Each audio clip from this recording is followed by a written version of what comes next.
বিসমিল্লাহির রহমানির রহিম। সুপ্রিয় ইসলামী ভাইরা, এখন আমরা হুজুর মুফতি আজমে হিন্দ ও তার সমাজ সংস্কার এবং সুন্নি আন্দোলনের বিরোধিতা সম্পর্কে জানব। ভারতবর্ষ নানা ভাষাভাষী ও নানা জাতি ও নানা ধর্মের মানুষের বাসস্থান। হাজার বছর ধরে মানুষ এখানে সম্প্রীতি ও সৌহার্দ্যপূর্ণভাবে বসবাস করে আসছে। কিন্তু ইংরেজ আমলে ব্রিটিশরা এই অবস্থার পরিবর্তন ঘটাতে তৎপর হয়েছিল নিজের স্বার্থে, যাতে করে সমস্ত ধর্মের লোকেরা একত্রিত হয়ে তাদের বিরুদ্ধে জনমত গড়ে তুলতে না পারে। ইংরেজরা তাদের উদ্দেশ্য পূরণ করতে ধর্মীয় বিভাজনের পথটি বেছে নেয় এবং সে কাজে তারা সফলও হয়েছিল। সমস্ত ধর্মের মধ্যে তারা অস্থিরতা তৈরি করেছিল। এক ধর্মের সাথে অপর ধর্মের মানুষের বিভেদ সৃষ্টি করার উর্বর জমিতে পরিণত হয়েছিল আমাদের দেশ।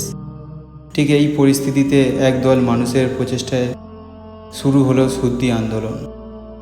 স্বামী দয়ানন্দ সরস্বতী ও তার শিষ্য স্বামী শ্রদ্ধানন্দ ছিলেন আর্য সমাজ নামক একটি উগ্র সংগঠনের প্রতিষ্ঠাতা প্রচারক।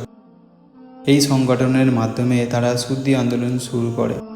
আন্দোলনের উদ্দেশ্য ছিল মুসলিম, খ্রিস্টান ও অহিন্দু সম্প্রদায়ের মানুষদের হিন্দু ধর্মের ধর্মান্তরিত করানো। এই লক্ষ্য নিয়ে তারা ভারতবর্ষের বিভিন্ন স্থানে সভা সমাবেশ করতে থাকে এবং বিভিন্ন সম্প্রদায়ের মানুষদের সংশোধনের এর নাম করে ধর্মান্তরিত করতে থাকে।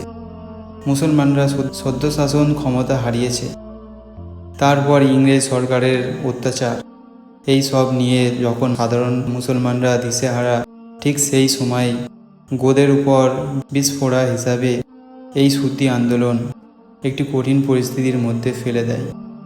প্রয়োজন ছিল এর বিরুদ্ধে রুখে দাঁড়ানোর, প্রয়োজন ছিল সরল প্রাণ মুসলমানদের ঈমান রক্ষা করার, প্রয়োজন ছিল মুসলিম সমাজের জাগরণ সৃষ্টি করার, প্রয়োজন ছিল একজন সুযোগ্য নাবিকের, যে এই পরিস্থিতি থেকে সমাজকে, দিনকে, ঈমানকে বাঁচাবেন।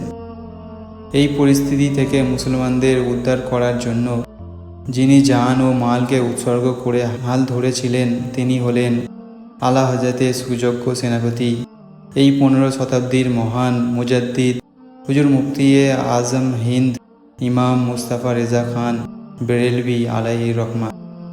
হুজুর মুফতি আজম হিন্দ জামাত রেজায়ে মুস্তাফা নামক সুন্নি সংগঠনের মাধ্যমে সুন্নি আন্দোলনের চরম বিরোধিতা করেন, যার ফলে সমগ্র ভারতে এই সুন্নি আন্দোলন চরমভাবে ব্যর্থ হয়েছিল।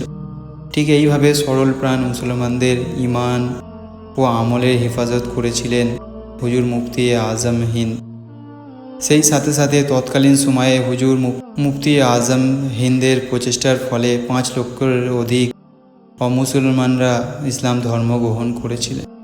দিন ইসলামের ইতিহাসে 15 শতাব্দীর মহান মুজাদ্দিদ হুজুর মুফতি আজম হিন্দ ইমাম মুস্তাফা রেজা খান আলাইহির রহমান নাম স্বর্ণাক্ষরে লিপিবদ্ধ থাকবে।